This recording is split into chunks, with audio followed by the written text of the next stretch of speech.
Olá, eu sou a Franciele Maftoum e, como de costume, esse é mais um vídeo sobre gestão de mudanças. E hoje, especificamente, eu vou falar sobre um assunto bem importante, que é o que as pesquisas mundiais nos falam sobre mudanças e projetos, né? Então, o que as pesquisas nos dizem sobre gestão de mudanças, que é interessante que vocês saibam também. Bom, antes da gente começar esse vídeo, não esquece de curtir esse vídeo, de compartilhar esse conteúdo com quem você acha que possa se interessar, de deixar seu comentário para mim. Quanto mais você interagir comigo, mais eu consigo trazer um conteúdo relevante para você, tá? Hoje, então, a gente vai falar sobre, como eu falei, sobre as pesquisas globais. Esse é um assunto que eu levo muito nos treinamentos presenciais e também nos treinamentos online que eu dou, porque quando a gente entende um pouco do que vem, as pesquisas mundiais estudam e nos dizem sobre os processos de mudança ao redor do mundo, a gente acaba tendo mais credibilidade, a gente tem mais solidez nas ações que a gente está fazendo, a gente consegue também entender que isso não é uma coisa específica do nosso país, não é só do Brasil, e que a gestão de mudanças é um assunto em pauta e importante no mundo todo. Então, meu objetivo hoje é compartilhar com vocês, assim, eu selecionei algumas pesquisas dessas que eu sempre repito, né, principalmente para lideranças e RH, quando eu vou falar sobre gestão de mudanças. Bom, a primeira pesquisa que eu quero trazer para vocês é uma pesquisa da Towers Watson, que é uma consultoria internacional, que é uma pesquisa que diz assim, que 25% das implementações de mudança dão certo, né, atingem os resultados e têm o engajamento esperado.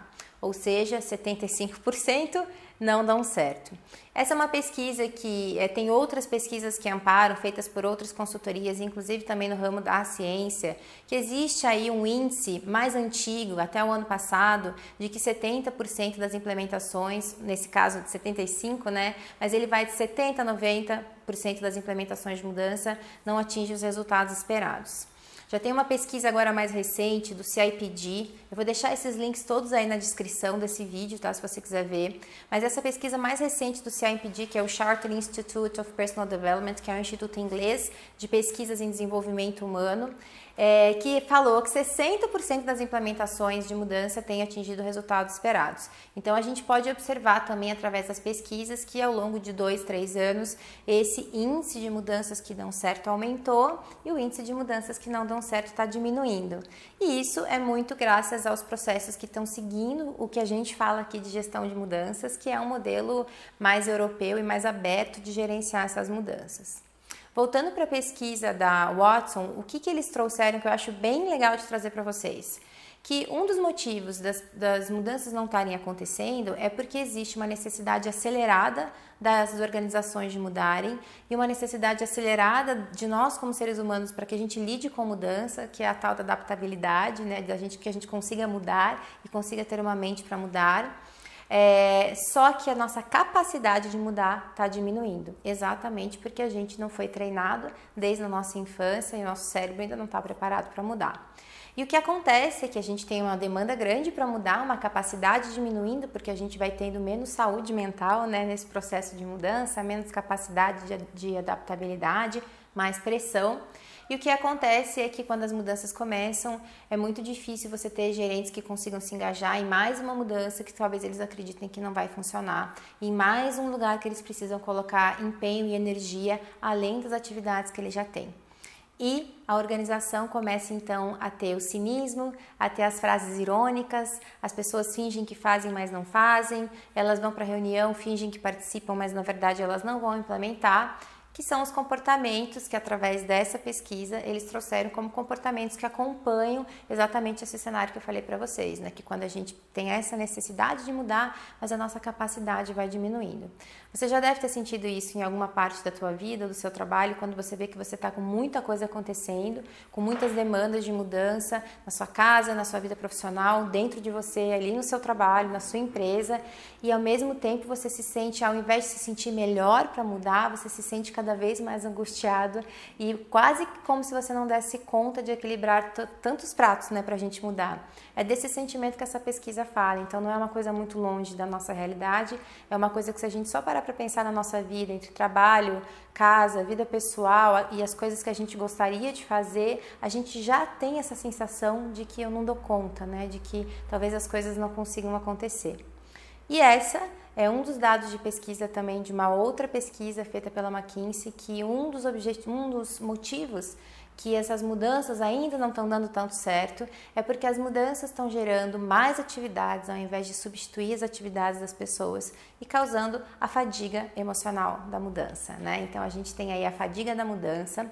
Hoje a gente já sabe que existe a fadiga adrenal, né, que é um termo clínico utilizado para esse contexto também de pessoas que vivem muitas mudanças e o seu organismo não consegue acompanhar tantas mudanças. A gente acaba produzindo muito cortisol, que é o hormônio do estresse, para conseguir acompanhar tantas mudanças, porque é como se o tempo todo eu estivesse em ameaça. O que acontece é que uma hora esse cortisol para de funcionar, o cortisol para de ser produzido, a gente tem uma baixa de energia muito grande, a gente tem uma fadiga muito grande e essa é a fadiga da mudança. A gente tem tantas organizações hoje passando por isso, tantos profissionais já nesse estado de fadiga da mudança, né? Então isso também é uma coisa, é um dado de pesquisa que a gente precisa ficar atento. Eu vou deixar uma descrição tanto desse dado de pesquisa quanto também uma descrição de um médico explicando o que é essa fadiga da mudança, porque é melhor um médico explicar isso para vocês do que eu, tá? Então isso assim é para vocês entenderem um pouco dos contextos gerais de gestão de mudança que nós temos, né? Essa pesquisa da McKinsey também é uma pesquisa que traz pra gente, foi uma pesquisa feita com comportamento, como as pessoas se sentem em processos de mudança dentro da organização. E a gente tem aí essa média de que as pessoas se sentem frustradas, ansiosas, confusas, hostilizadas. Então são sentimentos e emoções que surgem com o processo de mudança. Então veja que além daquela curva da mudança que eu sempre falo, que é um vídeo que todo mundo gosta muito, temos a frustração, temos a emoção, temos a confusão. Então esses sentimentos todos, junto com essa fadiga, junto com essa necessidade ampla da gente mudar, é o que nos impedem às vezes de constituir. Então veja, existe uma questão emocional e uma necessidade de adaptação emocional, de saúde emocional para que essas mudanças deem certo, né? E isso vem de dados de todos os lados, dados médicos, neurocientíficos e também dados da própria organização que passam por processos de mudança.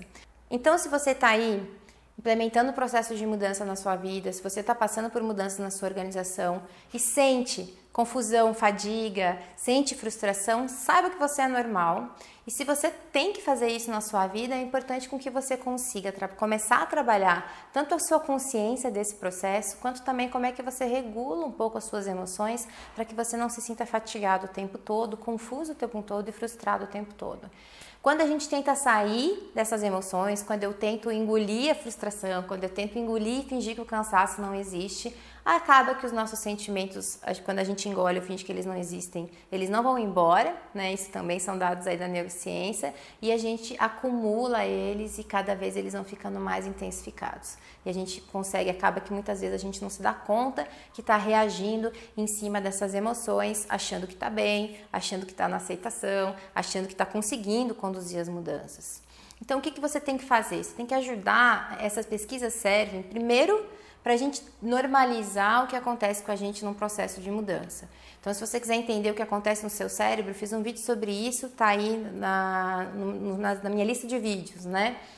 Então, primeiro para normalizar, vamos entender que é um processo que não é só aquela curva tradicional da mudança que a gente fala, que também tem vídeo meu sobre isso, mas é sobre a frustração, temos emoções novas aí, né? A confusão, temos uma fadiga, temos uma sensação de hostilidade, temos comportamentos de ironia que acompanham anos de mudança talvez mal sucedidas ou mal adaptadas dentro de uma organização e que a gente vê isso na organização e acaba taxando as pessoas como incapazes, incompetentes, resistentes. Mas que por trás dessas emoções temos pessoas sofrendo em processos de mudança que precisam aprender e ter consciência sobre isso, poder falar sobre isso. Então você pode mostrar esse vídeo e começar essa discussão com as pessoas aí da sua organização e aprender depois como que elas regulam essas emoções, como que elas procuram um suporte dentro da organização também, para que essas emoções não perdurem por muito tempo, para que a sua organização não comece a ter uma cultura baseada na ironia, uma cultura baseada em medo de falar sobre as emoções. Então, essas pesquisas só nos mostram que está na hora da gente começar a falar sobre as emoções de uma maneira madura, porque elas existem, a gente querendo ou não, e elas podem ou atrapalhar ou ajudar o teu processo de mudança, tá bom? E aí temos aí uma última pesquisa que eu queria trazer para vocês também, que é uma pesquisa que foi feita com gestores de projetos, que têm processos que eles têm que implementar. E as perguntas que fizeram para esses gestores foi: Vocês implementam processos, projetos todos os anos, isso está dentro das suas metas? E aí a gente tem aí que mais de 80% das pessoas responderam que sim, desses gestores, né, desses vários gerentes que eles entrevistaram ao redor do mundo. Desses 80%, eles perguntaram, e você faz a aplicabilidade de gestão de mudanças? Você usa desse conceito, desses métodos ou dessas habilidades para gerenciar os seus projetos? E apenas 67% deles disseram que sim. Então existe ainda um gap entre aquilo que eu preciso fazer e aquilo que efetivamente eu faço como gestor, como organização, ou seja, existe uma necessidade de eu fazer os projetos acontecerem, de eu ter performance das pessoas, e eu sei que sem gestão de mudanças eu não vou conseguir. Sem falar de emoções eu não vou conseguir. Sem educar as pessoas sobre o que está acontecendo com elas eu não vou conseguir. Então é necessário cada vez mais a gente se apoderar desse conhecimento para conseguir fazer com que as mudanças na sua organização e dentro de você também sejam mais saudáveis, sejam mais rápidas e sejam mais duradouras. Tá? Esse foi o objetivo mesmo do vídeo, então falar para vocês o que um pouco, só tem muitas pesquisas no ramo, mas o que um pouco das pesquisas nos trazem, que reforçam a ideia de que sim, a mudança mexe com muito mais coisas do que só aquela curva da mudança que a gente conhece, que existem comportamentos na sua organização que você precisa estar de olho e que quanto mais você trouxer consciência para as pessoas desse processo e ajudá-las a transicionar, dando treinamento de regulação emocional, falando sobre as emoções, permitindo que as pessoas se exponham, mais você vai conseguir ter resultados que você deseja e não resultados que você não quer encontrar. Espero que esse vídeo tenha ajudado vocês, então não esquece de deixar seu comentário para mim e de compartilhar com as pessoas que você acha que pode ajudar. Um beijo e até o próximo!